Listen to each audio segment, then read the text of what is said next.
There are many traps along the way in life that seem to hold you back from what you're meant to be doing and who you really are and all that is for you. And perhaps one of the greatest traps that I've encountered in my own experience is the purpose trap.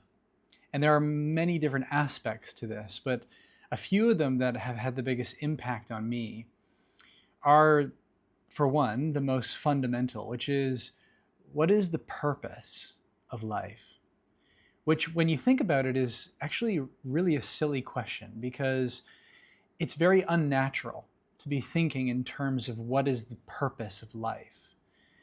Life, in and of itself, is the purpose, right? And if there are certain kind of qualities or experiences of life, it is growth, it is creativity, it is evolution, all of which is sort of the experimentation, the becoming, the unfolding, the adventuring, the exploring, the change of it all, right?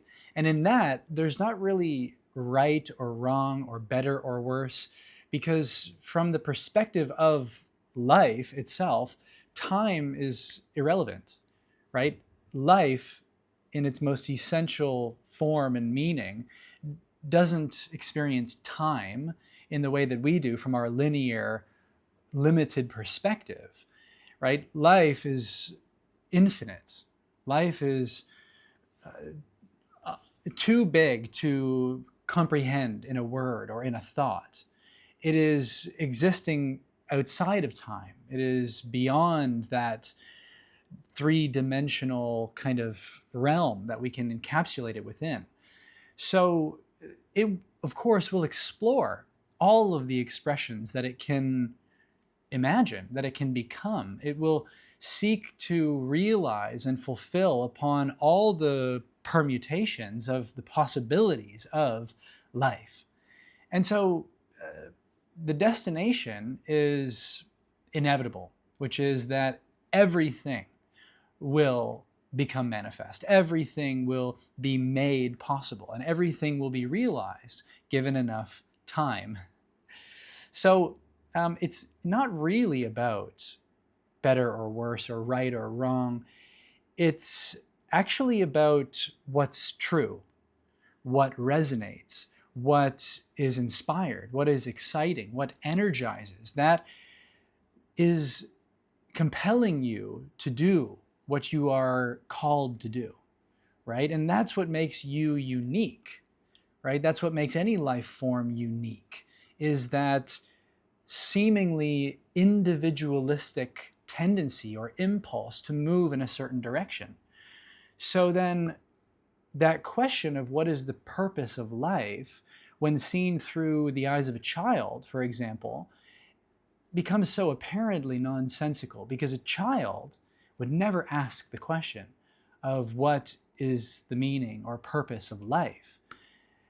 A child never seems to struggle with not knowing what to do, not knowing what they want, not needing a purpose, right? Because that line of questioning is all born out of a sense of lack, limitation, something missing, something about ourselves that it's unworthy.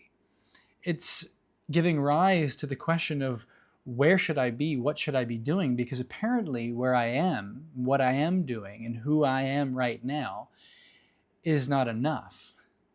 So that, of course, that sort of intellectualized, mentalized thinking is going to replace the intuitive, more deeply innate knowing of that guidance, that impulse, that inspiration that just leads you in the direction that is for you.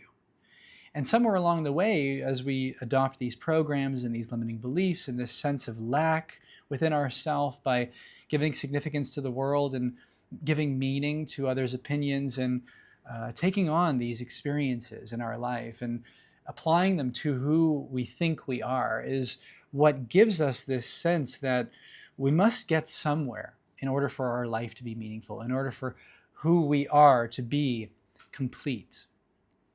But that's really losing sight of the beauty and the playfulness and the joy and the love and the fun that a child sees life as if the world is a playground, a sandbox, where we get to fumble, we get to stumble, we get to play, we get to experiment, we get to make mistakes, we get to find out who we are, find out what is meant for us without needing to know it beforehand, intellectually or mentally, right? That's the one faculty of a child that's not really been developed yet, because there's not that sort of fear that I'm doing something wrong, or that doubt that I should be better or I should be somewhere else. So that's a learned quality, that's a learned feeling, and it's very unnatural to life. And so that leads me to the second part of purpose, about what is my purpose in life, right? And this has a relevance to a certain extent, because as I just said, there's a sort of forgetting process in our life where we become entrenched in a sort of matrix, or in a sense of limitation and a sense of not being there, not being enough. And so therefore, within that sort of dream or nightmare, really, of separation and limitation and lack, there's a helpful orienting principle around that question as to what is my purpose. Because a part of that programming, of that sort of matrix, that hive thinking, is that we need to get a good job, and we need to contribute to society, and we need to fulfill on our obligations as to being a citizen of the world, and we need to be good to others. We need to do things that we don't want to do, and we need to do all these kind of funny, polite, nice, kind of normal things to belong and fit in, and all of this. Sort of the Truman Show, right? Don't question it, right? But that is why that question of what is my purpose is so helpful. In the beginning, it sort of awakens us to a greater purpose as to our true nature, right? Our aligned, authentic path in life. But here's the trouble, and this is what I experienced in my own awakening, or in my own remembering, is that at some point that question starts to be used against yourself, right? Because we start to look for the right answer. We start to wait for the right moment. We start to kind of hesitate for the right signs. And all of that, going back to the beginning again, is sort of undermining the innate, natural, intuitive guidance system that we have, which is nudging us in the direction of our alignment, onto the path of least resistance, in line with the law of least effort, which is just the natural unfolding of the intelligence of our individual blueprint. You see, like a seed of a plant, the entire plant is already coded and designed within the seed. It is simply the unfolding, which doesn't need any trying or effort or struggle. It is just a natural, rhythmic, harmonious unfolding of that seed blossoming and growing into its destiny of what it is meant to be. And in a similar way, you have your own blueprint, your own unique, intelligently designed seed of yourself. And it is through these programs in life that we try to become someone else, try to get somewhere else, try to do something else than is natural for who we are. And that seed, which is perhaps the most essential form of our higher self, the potentiality of who we are, the totality of our beingness encapsulated into a design, a blueprint. And that speaks to us. It's sort of that ultimated future self speaking back to a past self, guiding forward from a higher vantage point, knowing the way, knowing what's to come, seeing all the different routes, and honoring your free will. And it communicates to you through your feelings. It is an emotional guidance system. And yeah, of course, there are synchronicities and symbols and other people that'll speak to us and all these different things that are occurring in our circumstances. But it is through the resonance of the feeling within our emotional guidance system which tells us what's true, what's in alignment, what we can trust. And that's how we know it is for us. So when we are being bombarded or overwhelmed with many different signs, many different synchronicities, many different opportunities, many different options in our day-to-day life, the way we can know what is for us is by that intelligent, intuitive, inspired emotional guidance system, which is basically whatever feels the most resonant, the most exciting, the most inspiring in this moment is what you can trust to act upon.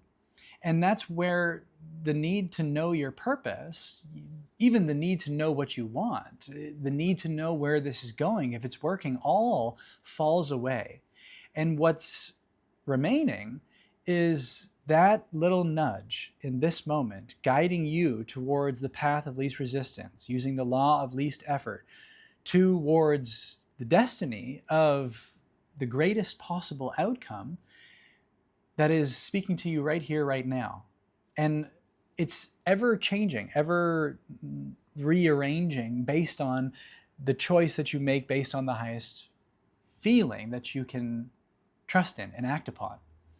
And so this doesn't really require thinking, right? We overthink, and then we procrastinate, and we hesitate, and we doubt, and then we ruminate, and we sort of sabotage our progress, our process, because of the over mentalizing of the ease and simplicity and the intelligence of what's actually unfolding, which is that life is really kind of uncertain to the mind. It is unknown. But the one thing that you can trust, which is right here, right now, which is given to you moment by moment, a just-in-time intelligent guidance, is based on your feelings. And the better it feels, the more in alignment with your true self that it is. And that's really just as simple as I've experienced it to be. And any greater purpose that you have in your life, any higher intention that you've set for this life, must be fulfilled when you follow that guidance, because it's coming from that totality of your being, that higher reality of yourself. So those emotions, those feelings, that guidance is the most trustworthy, the most reliable, the most dependable lead that you have. And if you can follow its lead, then it will lead you into pure magic through pure synchronicity, through a just-in-time receptivity, through your feeling. And that's the beauty of this, is that it's just so simple.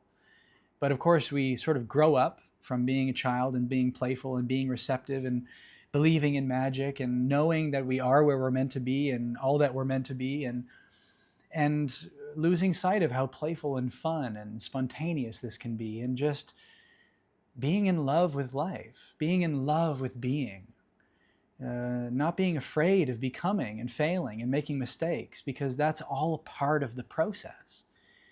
And so what is the purpose to life? And what is the purpose, the greater purpose of your life? Well, perhaps you'll find out when you stop asking the question so much, once you've kind of woken up and remembered who you are. And perhaps you will discover in hindsight, in retrospect, when you look back, as I have, when I look back, it becomes obvious. What is my purpose? Well, now from where I'm looking, it's obvious what my purpose was. But looking forward, what is my purpose?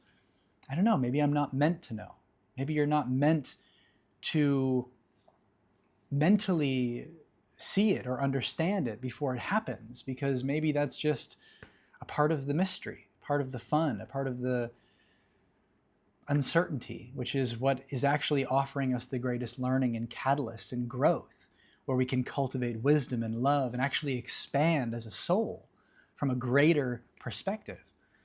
And so I think we're out of fear, out of insecurity, out of a sense of sort of unsafety and needing to know that we're seeking a lot of these answers, but it's often just keeping us stuck, keeping us comfortable, keeping us, caught in the familiar day-to-day mundane kind of way of being. And I think underneath all of that, there's a longing for the unknown, a longing for a bit of risk, a longing for being alive.